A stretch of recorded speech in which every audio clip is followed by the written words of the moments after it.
샬롬, 한 주간 잘 지내셨습니까? 네. 이제 오늘부로 우리 교회의 미래세대 공동체 전체 겨울 성경학교와 수련회가 끝이 났어요. 제가 어제 정말 너무너무 감동을 했거든요.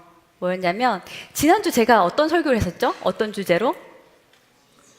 네, 서로의 짐을 지는 공동체라는 주제로 설교를 했는데, 그래서일까요? 아닐까요? 잘 모르겠지만, 어, 유치부도 그렇고, 청소년 부서도 그렇고, 교사로 섬기고 있는 우리 지체들 외에도 성경학교와 수련을 위해서 봉사로 참여해주신 우리 형제 자매님들이 너무 많은 거예요. 막 땀을 흘려가면서 애들이랑 놀아주고 애들 챙겨주고 이런 모습을 보는데 제가 너무너무 감동이 되고 너무 아름답고 야, 정말 멋진 우리 청년들이다. 그런 마음을 가졌습니다. 너무너무 감사하고 특히 작년에 세가족으로 와서 지금 이제 막 유치부 교사로 봉사를 하고 있는 서진우 형제 같은 경우에는 유아체육을 하잖아요. 줄넘기 강사도 하고 하는데 자기가 가지고 있는 업체에서 쓰는 에어바운스를 가지고 와서 막 이렇게 펼쳐가지고 아이들이 마음껏 뛰어놀 수 있도록 그렇게 해주는 모습을 보고 또 무척 감사를 했습니다. 여러분 혹시 나는 반딧불이라는 노래 아실까요? 저는 예전에 이 곡을 우리 남편이 들려줘가지고 들어봤었는데 그때는 그냥 뭐 잘 모르겠더라고요. 그냥 그런가 보다 생각을 했는데 최근에 유키즈 방송에 이 노래를 부른 황가람 씨와 이 노래가 연주가 되는 것을 본 적이 있습니다. 이 황가람 씨는요, 음악을 하겠다는 일념으로 어린 나이에 서울에 상경을 해서 이제 가수로서 엄청난 포부를 가지고 그렇게 서울 생활을 시작을 합니다. 그런데 그 이후로 아주 오랜 기간 내리막길만 가는 거예요. 열심히 노래 연습도 하고 곡도 쓰고 음반도 내보는데 아무도 알아주지를 않습니다. 그리고 계속 시간이 지나면서 진짜 고생을 많이 했더라고요. 온갖 아르바이트 또 여러 일들을 전전하면서 그렇게 10년이 지나고 거의 20년에 가까운 아주 긴 시간 동안 이분이 그 무명의 삶을 살았던 것을 이야기 듣는데 제가 마음이 너무너무 먹먹한 거예요. 참 왜 이렇게 오랜 시간 동안 실력도 출중하고 너무 마인드도 좋으신데 왜 이렇게 늦게 떴을까 안타깝다 이런 생각을 해보았고요. 이제 20년이 되어 가다 보니까 그런 마음이 들었다고 해요. 내가 노력이 부족한 게 아니라 방향이 잘못돼서 그래서 내가 지금 내 삶이 이런 것 아닐까? 이런 생각을 했다고 합니다. 그런 그를 긴 무명의 늪에서 건져내준 귀한 노래가 바로 이 나는 반딧불이란 곡인데 그 가사를 한번 띄워주시겠어요? 가사를 띄워주시면 나는 내가 빛나는 별인 줄 알았어요. 한 번도 의심한 적이 없었죠. 몰랐어요.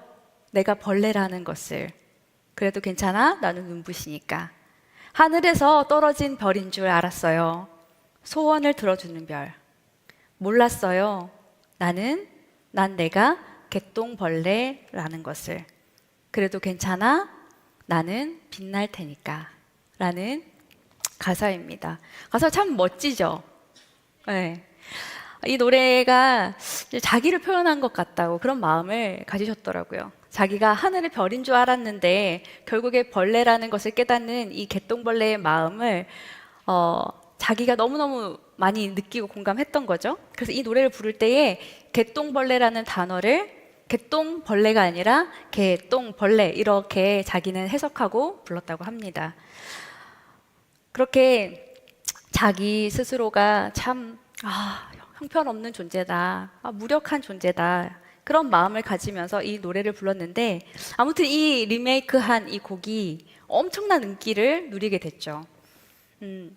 다소 좀 투박하고 담백한 곡인데 이 노래가 어른 세대만이 아니라 젊은 우리 MZ 세대에게 큰 사랑을 받는 곡이 된 것은 이 황가람 씨의 마음이 이 곡 가사 안에 녹여져서 전달되었을 수도 있지만, 이 가사가 이 시대 청년들이 세상의 높은 벽에 부딪혀 자기 자신을 그렇게 보고 있기 때문에 이 곡을 더 많이 듣고 가까이 하는 것 아닐까라는 생각을 해보았습니다. 어릴 적 가정의 울타리 그리고 안전한 학교 살던 곳에서 여러 보호와 안정감을 느끼면서 그렇게 지내다가 정말 성인이 돼서 사회에 나갔을 때 많은 청년들이 느끼는 게 이러한 감정이죠. 자기 나름 하나님이 만드신 좀 특별한 존재이고 이 세상에 나름대로 빛을 낼 거라는 마음과 기대를 가지고 당차게 걸음을 내딛었지만, 그러나 상상 초월하게 너무나 차갑고 무섭고 힘든 세상에 그 걸음이 고꾸라집니다.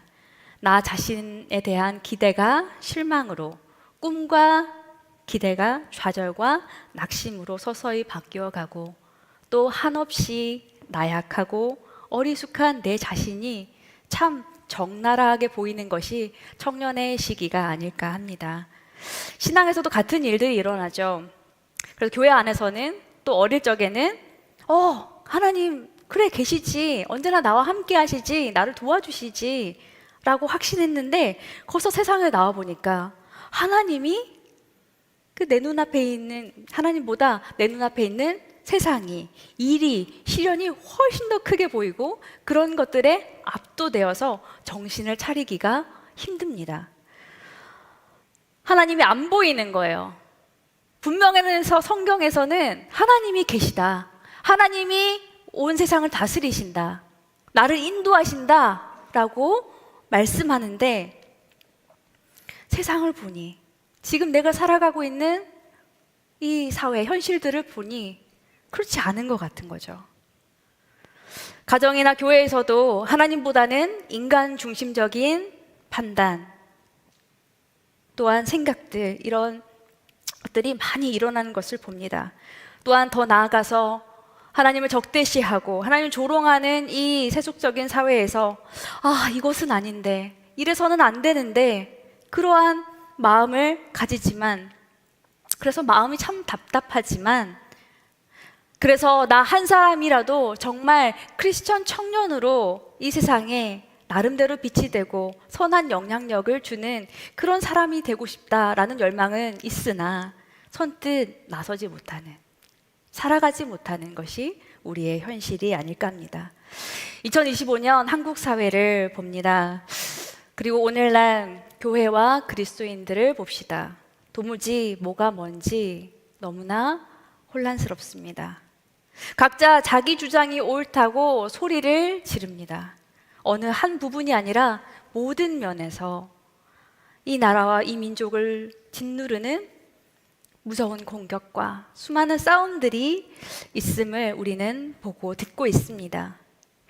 이런 상황에서 교회와 개인은 정말 엉뚱한 것들에 마음을 쏟고 또 눈앞의 현실에 압도되어서 그저 숨을 죽이고 있지 않나 싶습니다. 이것이 오늘 본문 속 이스라엘, 그리고 그들 신앙 공동체, 또한 개개인의 모습과 너무나 똑같다는 생각이 듭니다. 과거 훌륭한 사사들을 통해서 이스라엘 민족은 아주 위기의 순간에, 어려운 그 순간에 분명한 하나님의 말씀과 가르침을 받을 수 있었습니다. 그래서 이스라엘이 그러나 이제 시간이 점점 지나갈수록 이 이스라엘 사람들이 정말 하나님, 보이지 않는 하나님을 믿는 믿음을 견고히 지켜가기보다는 눈에 보이는 여러 가나안 땅, 이 나라의 많은 부분들을 보고 또 모델링하면서 하나님 아닌 왕을 요구함으로 이 사사의 시대는 끝이 나게 되죠. 그리고 눈에 보이지 않아 함께 하는지 그렇지 않은지 알 수 없는 하나님 대신에 이제는 눈에 보이는 왕을 세워달라고 요구를 했고, 그렇게 해서 세워진 왕이 여러분 잘 아시는 사울 왕입니다. 정말 사람들이 원하는 왕의 이미지에 아주 적합하죠. 키도 훤칠하죠. 막 생긴 것도 준수했나 봐요. 모든 사람들이 와, 합격. 진짜 이런 사람이라면 우리를 정말 잘 인도해 줄 수 있을 거라는 사람들의 기대와 믿음이 가득했던 것을 그 시대에 볼 수가 있습니다. 그래서 사울이 왕으로 나름 전쟁도 하고 또 백성들 앞에서 직접 이끌면서 그렇게 왕으로서의 역할들을 해 나가죠. 그러나 사울은 하나님의 말씀을 경청하고 순종하는 지도자가 아니었습니다. 그저 백성들의 눈을 의식하며 하나님께 제사는 드리지만 가나안 땅 사람들과 전혀 다를 바 없는 불신앙자였기 때문입니다. 백성들 역시도 그렇게 하나님으로부터 멀어져서 자신들의 왕을 열심히 섬기며 또한 그의 리더십 아래서 나라를 든든히 세워가고자 하지만 그것이 허사죠. 이웃나라 강대국 블레셋이 계속 이 이스라엘을 가만히 두지 않고 정복하고자 올라오거든요. 예전에 블레셋은요, 이스라엘과 처음 부딪히게 됐을 때 애굽에서부터 이스라엘을 지키시고 도우시고 인도하셨던 그 하나님에 대한 소문을 듣고 굉장히 두려운 마음들을 가지고 있었어요. 그러나 여호와의 궤를 빼앗기고 굉장히 대승한 이후 그들은 더 이상 두려워하지 않습니다. 그래서 17장 그 초반을 보면요, 골리앗 장수가 나와서 이스라엘 군대를 모욕하면서 싸움을 걸고 자극하는 것을 볼 수 있습니다. 이런 상황에서 사울과 온 이스라엘은 어떻게 반응하냐면요, 11절에 보면 그 말을 듣고 놀라 크게 두려워했다라고 나옵니다. 너무 이런 상황에 놀라고 두려워하는 것 지극히 당연한 반응입니다. 누구라도 그럴 거예요. 정상입니다. 그러나 이들이 하나님을 믿는 백성으로서 마땅히 가져야 할 그 다음의 행동이 없어요. 그 다음의 행동이 뭐예요? 내가 감당할 수 없는 큰 위기와 어려움, 고난을 만났을 때 처음에는 놀라고 두려워하고 그랬다가 그 다음에 뭘 해야 되죠? 하나님을 믿는 사람이라면 하나님을 찾아야죠. 하나님께 도우심을 구해야죠. 하나님, 지금 우리에게 이런 어려움이 생겼습니다. 하나님, 우리를 불쌍히 여겨주십시오. 하나님, 살려주십시오. 이러한 도움을 구하는 행동이, 기도가 이들에게 없습니다. 하나님을 찾는 마음, 하나님을 찾으려 하는 행위가 그들에게 결핍되어 있습니다. 이렇게 너무나 놀라고 두려운 상황에 있음에도 불구하고 이 상황을 하나님께 가지고 가지 않고 그저 두려워하고 떨려하면서 어찌할까 이렇게 하는 모습을 보면 이들이 평상시에도 이미 하나님으로부터 마음이 떠나 있었음을 보여주는 대목입니다. 골짜기를 사이에 두고 이스라엘과 블레셋이 마주했습니다. 40일 동안 계속 블레셋은 자극해요. 모욕하고 나와 싸우자. 내가 싸워서 이기면 너희가 우리의 종이 되고 내가 지면 너희들의 종이 될게. 이렇게 계속 얘기하는데 아무도 이 상황에서 하나님을 찾지도 하나님을 믿는 믿음을 가지고 나아가려는 사람이 없습니다. 과거에는 이들이 부족하고 때로는 넘어지고 하나님 아닌 우상들을 찾아왔었지만 그러나 정말 위기의 순간에는 정말 나라가 무너질 것 같은 그런 순간에는 이들이 하나님을 찾았었는데 회개했는데 그조차도 하지 않는 이 17장 지금의 모습을 보면 이들은 그저 무신론자들인 거죠. 만약 자기에게 정말 자기가 신이 있다고, 그 신이 나와 함께하며 나를 도울 수 있다고 믿었다면 이렇게 위기 상황 가운데서 침묵하지 않았을 겁니다. 오늘날 우리 그리스도인의 모습이 이런 모습 아닐까요? 주일에 예배를 드릴 때는 하나님의 이름을 부르고 찬양을 하고 열심히 기도를 합니다. 하나님의 말씀을 듣고 아멘이라고 화답을 합니다. 그런데 교회 밖을 나가면 무신론자로 변합니다. 평온할 때는 너무나 당연하고요. 어렵고 힘든 위기를 만나도 도무지 하나님을 찾을 생각조차 하지 못합니다. 어떡하지? 이 일을 어떻게 해야 되지? 어떻게 풀어갈 수 있을까? 전전긍긍하며 계속 생각하는 거죠. 인터넷을 뒤져보기도 하고 주위 사람들에게 조언을 구하고 또 머리를 맞대면서 사람이 할 수 있는 최선의 지혜와 방법을 찾습니다. 그래서 믿음은 교회 안에서만, 그리고 내 마음 속에서만 한정시켜 놓고 말이죠.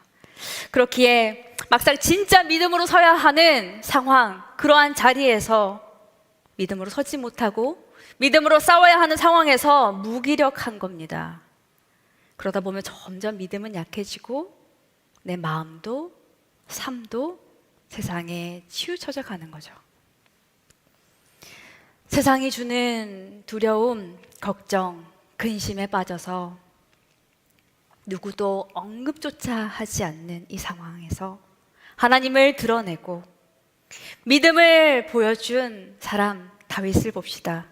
우리는 그의 인생을 대략 알고 있기 때문에 다윗 하면 벌써 굉장히 성숙하고 되게 멋있는 그런 완성형의 다윗을 떠올립니다. 그러나 지금 여기 17장에서의 다윗은요, 군대 징집에서도 제외될 만큼 일단 나이가 어리고요.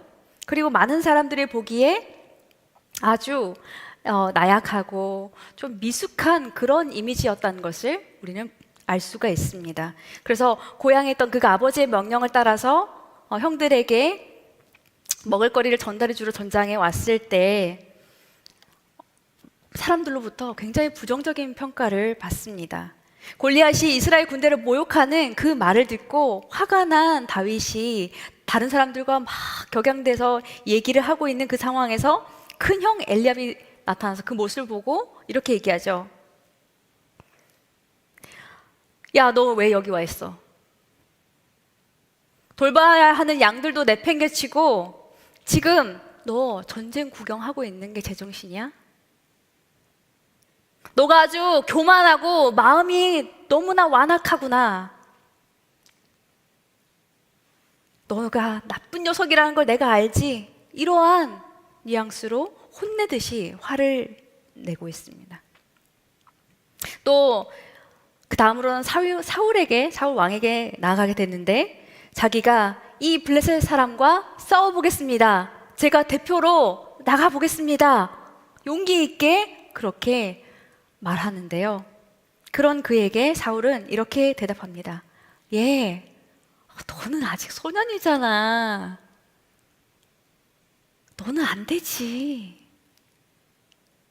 너에 비해서 골리앗은 얼마나 키도 크고 힘도 세고 경력도 빵빵하고 도저히 네가 어떻게 비빌 수 있는 그런 상대가 아니야 라고 이야기를 합니다.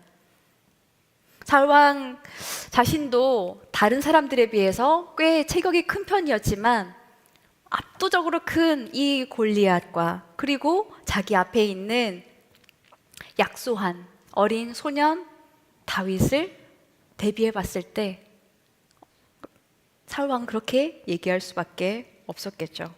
여기서 끝이 아닙니다. 간신히 사울을 설득하고요. 전장에 나갔는데 그런 다윗을 보면서 골리앗이 얼마나 업신여기는지 몰라요. 우리 오늘 아까 본문에서 읽었죠. 다윗이 자신을 대응해서 나왔다는 자체가 얼마나 자기를 모욕하는 것인지 굉장히 기분 나빠하면서 저주의 말들을 퍼붓습니다. 너를 죽여서 새들에게 들짐승에게 줄 거야 이렇게 협박을 하죠. 이러한 일들, 이러한 상황들 우리 믿음의 청년들이 경험하고 계시죠. 세상에서 때와 장소를 가리지 않고 자기의 삶을 향해서 부정적이고 건강하지 않는 여러 평가들을 받는 일이요. 집에서 혹은 교회에서 학교나 직장에서 이런 일들이 일어납니다. 넌 이 일을 해낼 수 없어. 너가 해내려고 전혀 기대하지 않아. 너는 그 일을 해내기에 부적합해. 넌 능력이 없어. 넌 그저 죽은 듯이 가만히 있어. 이런 내용들, 말들이 다양한 비언어적인 경로로 우리에게 계속 던져지고 있습니다.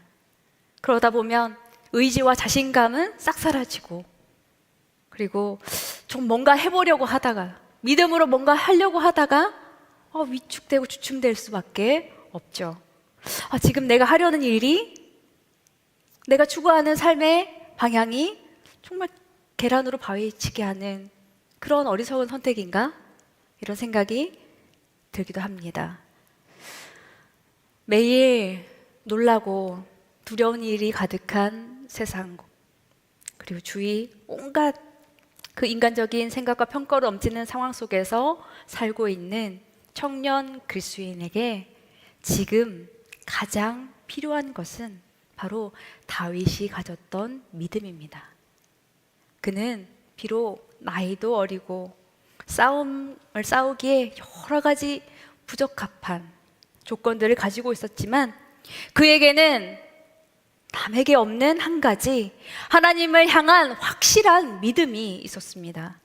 그래서 그가 사울 왕에게 한 그 고백을 들여다보면요, 그가 어린 시절부터 하나님을 향한 그 믿음을 가지고 자기의 실제의 삶의 자리에 적용시켰던 것을 볼 수가 있습니다. 소년이 곰과 사자와 싸워서 어떻게 이겨낼 수가 있겠어요? 어떻게 아무렇지 않게 그런 무시무시한 짐승들과 맞서 싸울 수 있겠습니까? 그러나 다윗은 누구도 자기를 대신해 줄 수 없고 도와줄 수 없는 그러한 상황에서 정말 하나님을 믿는 믿음을 가지고 피하지 않고 그 상황을 마주했습니다. 하나님을 의지하고 신뢰하는 믿음으로 하나님 도와주십시오. 하나님 나와 함께 해주십시오. 하나님 나를 인도해 주십시오. 이런 간절한 믿음으로 목숨 걸고 자기의 자리를 지켜가고 싸워갔기 때문에 하나님의 도우심, 신비로운 은혜를 그가 입을 수 있었습니다. 그렇게 믿음을 자기의 상황에 맞춰서 적용시켜 봄으로 하나님을 향한 신뢰가, 또한 하나님을 향한 지식이, 하나님을 향한 믿음이 점점 더욱 견고해져 갔을 겁니다. 우리와 다윗의 차이는 딱 한 가지입니다. 바로 우리에게 주신 작은 믿음을 실제의 삶에서 적용하느냐, 그렇지 않느냐. 그 한 가지더라고요. 보편적으로 믿음은 아주 작은 크기로 시작을 하죠. 남들은 눈치채지 못하는, 남들은 알 수 없는 아주 작은 그런 믿음을 내가 그저 아무것도 하지 않고 가만히 내 안에 가지고 있는 것이 아니라 그 믿음을 써보고 또 써보고 계속해서 사용할 때에 그 믿음은 점점 자라게 되어 있습니다.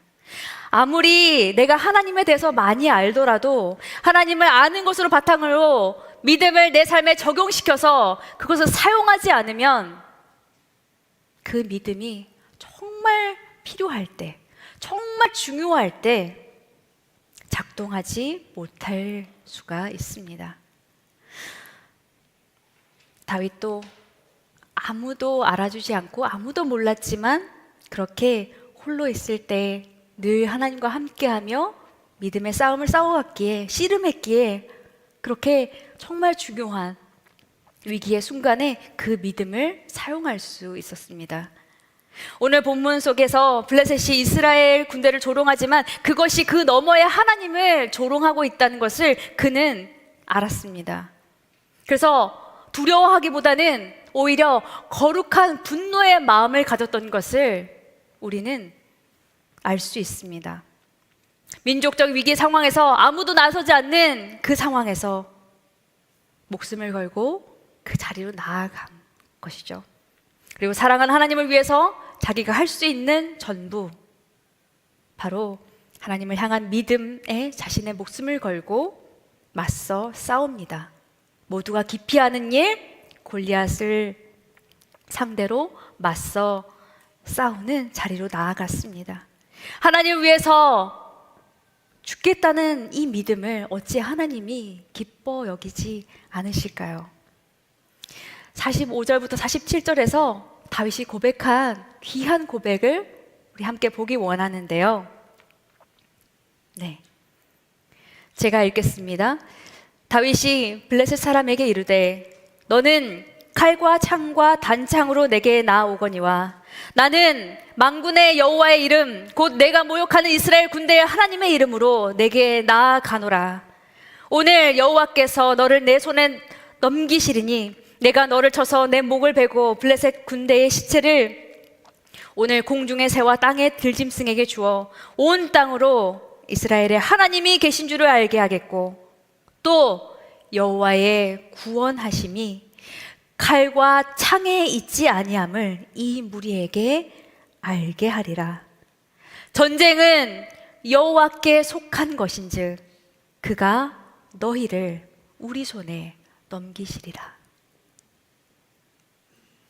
이 선포, 믿음의 고백을 보면은요, 그는 자기의 능력, 자기의 힘, 자기의 지혜를 의지하고 있지 않다는 것을 알 수 있습니다. 하나님의 이름을 의지하고요.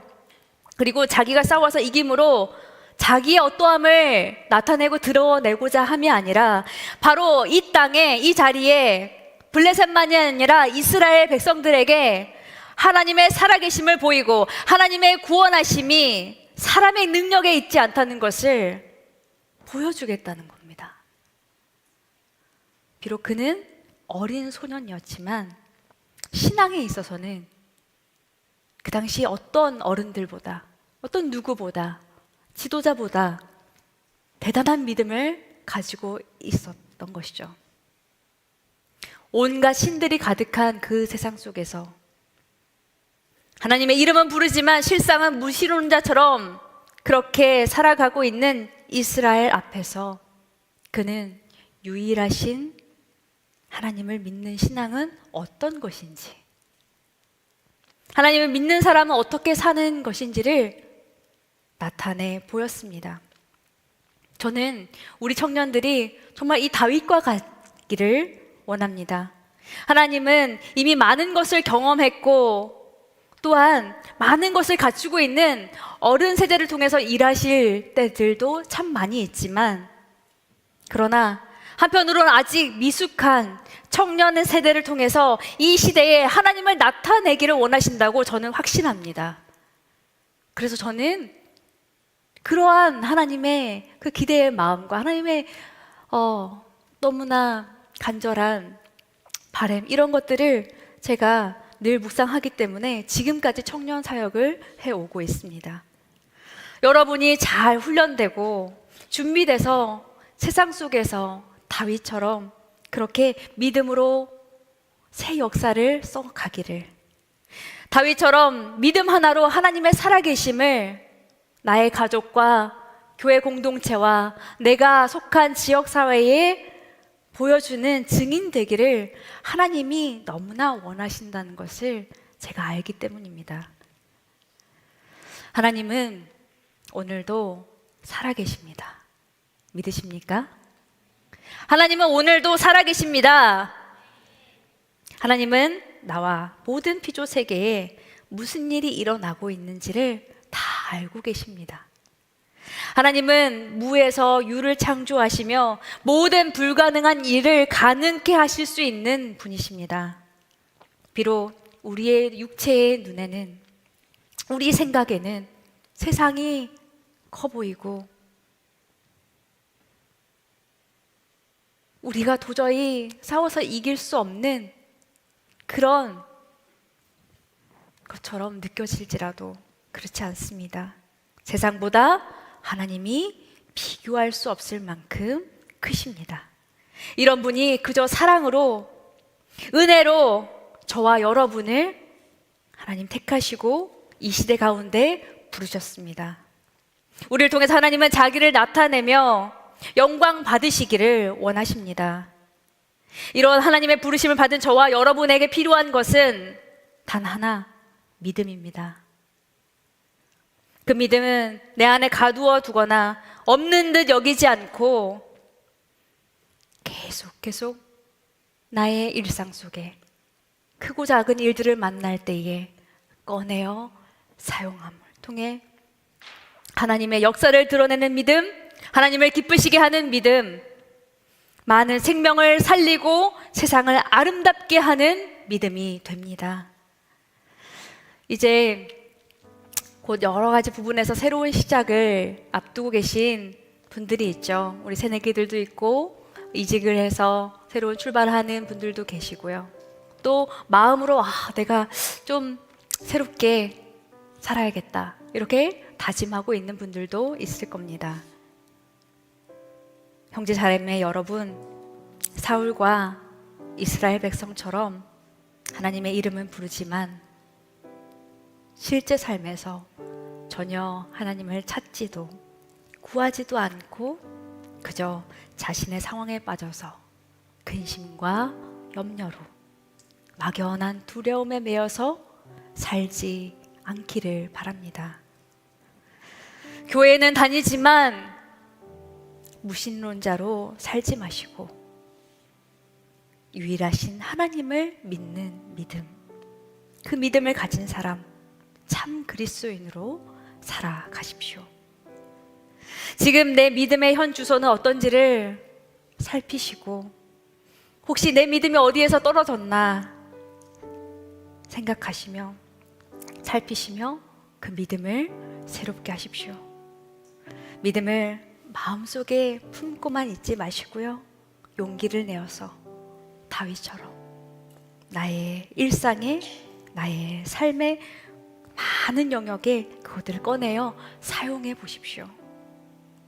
꼭 큰일은 아니더라도 우리 하나님께서 여러분의 삶에서 마주한 많은 일들, 많은 상황들 가운데서 내가 믿음을 꺼내어 주님을 신뢰함으로 그 믿음을 사용하고 그렇게 믿음의 삶을 살아내려 힘쓸 때에, 그렇게 믿음의 걸음을 걸을 때에 우리 하나님께서 도우시고 기적을 베푸시며 은혜로 내가 기대하지 못한 많은 것들을 경험하며 우리 삶을 채워가실 것입니다. 꼭 큰일이 아니더라도 여러분의 삶에서 정말 그 일상, 매일매일 반복되는 그 일상 가운데서도 하나님을 가까이 하고 하나님을 신뢰하는 그 믿음을 계속 하나님 앞에 고백하면서 그렇게 살아가십시오. 하나님만 의지하며 내게 주어진 상황을 직시하면서 달려가서 믿음으로 모든 일들을 감당해 갈 때에 하나님이 지키시고 하나님이 도우시고 하나님이 일하실 것입니다. 목숨 걸고 믿음을 지키며 하나님 편에 설 때에 하나님이 그분의 뜻을 이 땅 가운데 이루실 겁니다. 오늘 하나님만이 내 유일한 지혜요, 힘이요, 능력 되신다는 것을 확실히 믿고 주어진 모든 삶의 자리로 담대히 나아가는 저와 여러분이 되기를 간절히 바랍니다. 이 시간 함께 찬양하며 또 기도의 자리로 나아가겠습니다.